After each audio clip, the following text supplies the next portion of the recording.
Guardians of the Galaxy Volume 3 is probably my favorite Marvel movie since Spider-Man No Way Home, and while it's definitely not perfect, I think that there are a lot of great elements here that when combined, make it better than a majority of the recent mid to terrible content that we've been getting from Marvel in its post-Endgame era. For one, the CGI in this movie actually looks pretty good, which is an area Marvel has been getting a lot of shit for recently, and I think the improvement here is due to the mostly practical sets, costumes, and choice of colors. There's nothing here that looks as uninspired and ugly as Ant-Man's Quantum Realm, or needlessly animated like the helmets in Thor Love and Thunder. Even the CGI characters like Rocket Raccoon look great and not as uncanny as others like MODOK or She-Hulk. This film also probably has one of the best action scenes in the MCU to date, which is something I feel like is overlooked in a lot of these superhero films. Dope fights like the one with Green Goblin in No Way Home and the bus brawl in Shang-Chi are just so far and few between in new Marvel movies that I'm glad there's another all-timer here. And what made that action scene even better was the music. Music has always been a big part of the Guardians movies since day one, so I'm happy to see the 80s inspiration carry on into this sequel. It's hard to remember any other films in phases 4 or 5 that had a distinct sound, other than maybe Black Panther 2. Meanwhile, the awesome mixes are literally another part of what gets me excited about a new Guardians movie.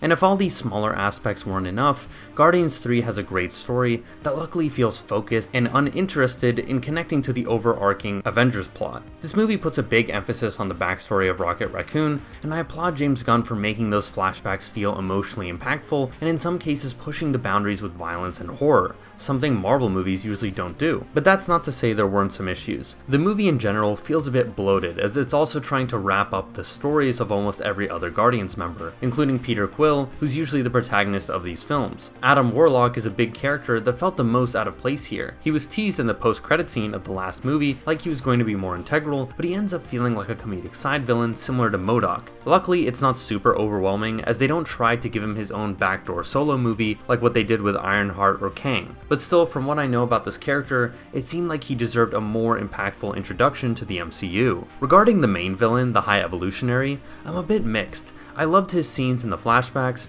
There he felt like a very imposing character with a shred of humanity to him, but once we get back to the present day, he becomes more generic. His powers are also not explained, and in general he wasn't strong enough to fight off the Guardians, so their final confrontation felt pretty anticlimactic. He also doesn't have any interesting interactions with the Guardians outside of Rocket's backstory, which was also kinda lame. But even with all those problems, he's still probably one of the best villains of phases 4 and 5. In conclusion, putting aside its flaws, I still really enjoyed Guardians 3, and I'm glad to see another Marvel trilogy and on a high note.